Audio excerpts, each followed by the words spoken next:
Hey y'all, it's David Ducker coming back at you, and today we're going to be talking about Rokugan, Legend of the Five Rings. We're going to be talking about that setting for those unfamiliar with it.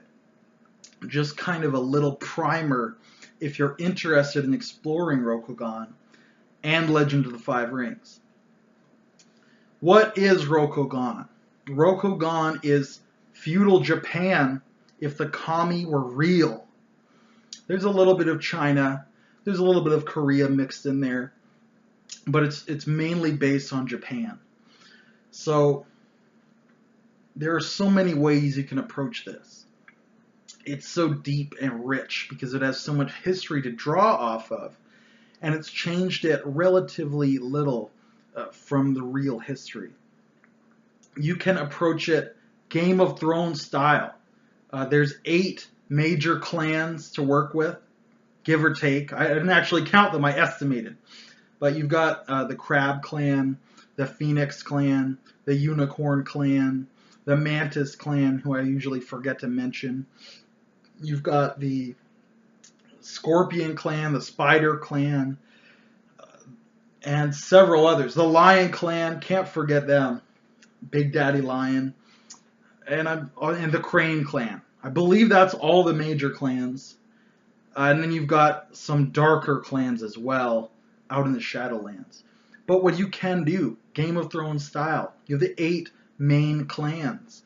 And each one has at least 4 sub-clans detailed to some degree. So you end up with a plethora.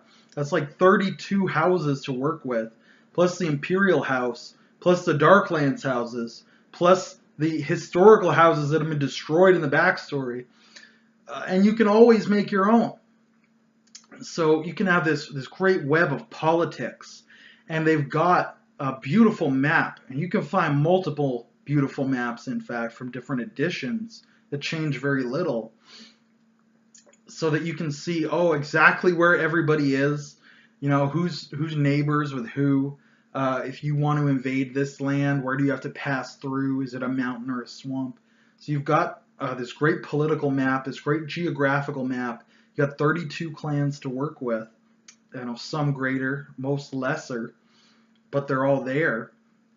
And then you can always homebrew new things in, or homebrew things that you don't like out. So Game of Thrones, easily get in with this. Give every clan a lord and an heir, and then start intermarrying them. Give everybody a daughter and intermarry and do the next generation. You got this political web that you can work with. You can run a war campaign, political intrigue, romance, forbidden love in the courts of Rokugan.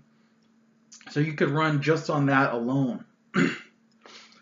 But then you've got the mystical aspect. You've got the kami, the spirits, the gods. Whatever you want to call them, it's the same entity in Rokugan. Everything has a spirit. Each person has a spirit, but each object can have a spirit. The spirit of the river, the spirit of the forest.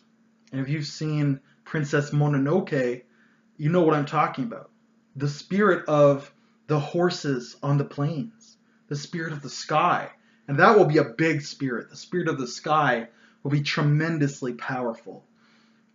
The spirit of that boulder is probably going to be very small and very weak, but it's there. Everything has a spirit. From a grain of sand, which is spirit is so small you might not be able to actually communicate with it, right up to the entire earth, Gaia. That will be one spirit. If you've seen that Final Fantasy movie, the spirits within, you know all about Gaia. And you could adapt that into Legend of the Five Rings. Just switch it from sci-fi to fantasy. I would run that. I would love that. But you've got this. And then you've got the Shugenja and the priests who can commune with these spirits, who can ask favors of the spirits.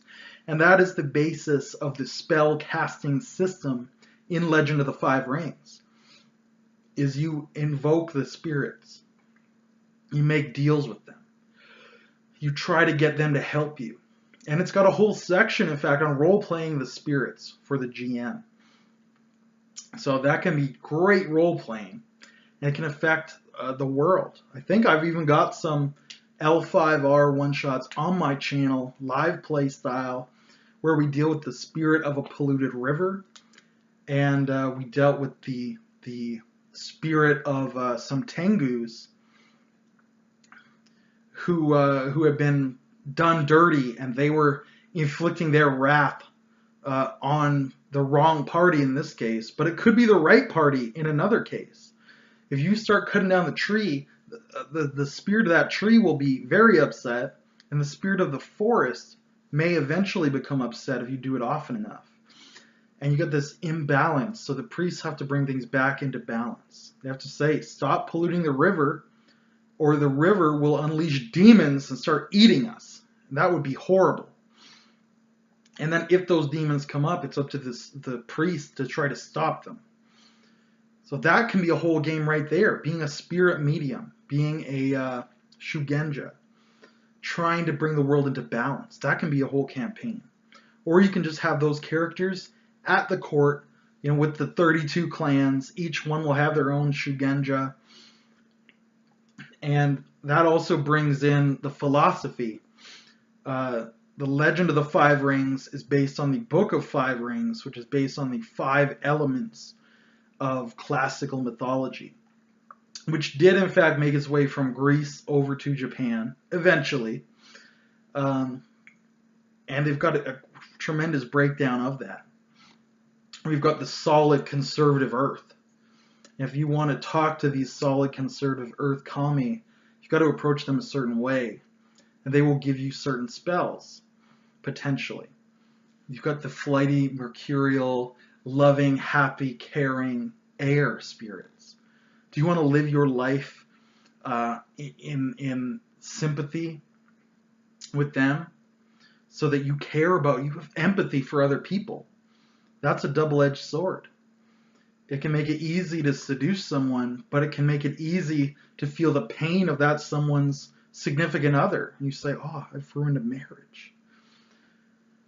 You've got fire, the ambitious, hot-blooded, take charge, energy.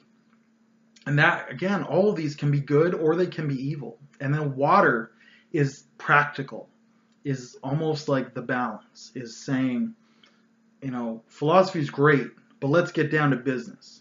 I'm water. I can be hard like ice. I can be mercurial like mist.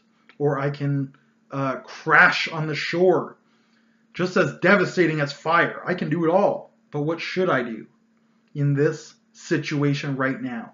So water is very practical. It can do a lot. But it doesn't care what it does as long as it's what's best at that time, at that moment. So water can be the most interesting to role play. The 5th element is love. No, it's void. Get out of here, love. The 5th element is void, the quintessence. That one's very hard to define. It's almost an emptiness. It's the absence of the other elements. And it's not dealt with in as much degree, but it is there. So you've got all this great philosophy layering on top of that. And the last thing that I'll speak of is the Shadowland, the taint of Jigoku, the festering pit. Because the god of evil, when he fell from heaven, he had to crash through earth before he reached hell. And the hole that he fell through is still there in the earth. And from that hole is pouring up hell itself, Jigoku. And to stop this corruption from spreading, the Rokogani have built a great wall, the Great Carpenter Wall, and they've manned that wall with fierce warriors, the Crab Clan. They're dedicated to protecting the rest of Rokogan from hell itself. And what's coming up out of hell are demons, are Oni, are goblin-like creatures, are the undead, all kinds of terrible things.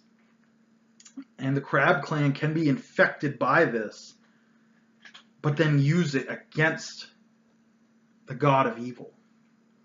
Of course, you will eventually succumb yourself. You'll become a demon, by using Mayho, blood magic, by taking the taint into you. You give up your free will. You lose your own spirit and become one with Jigoku. But you get power on the way. And is it worth it? Maybe it is. And for some of the Crab Clan who are infected anyway because they've been fighting it, they say, well, I'm already on my way to becoming a demon. I will use my demon powers, though, to fight evil. And when the time comes, I will be destroyed rather than turn to their side. So that can be a whole campaign right there. Either on the wall, ranging into the Shadowlands, or ranging back into Rokugan and saying, what slipped past us? Whether it's an Oni, whether it's some undead, or whether it's some people who have been tainted, or perhaps it's simply a practitioner of Mayho, blood magic, someone who's creating their own small portal into Jigoku to use magic, to cast spells with the evil kami. And you can be a witch hunter or a demon slayer. So you've got 3 campaign modes that you can go into. And of course, the setting's so rich and so detailed, you can get a tremendous amount more out of it. You could all be traveling in a caravan. You could be running an inn.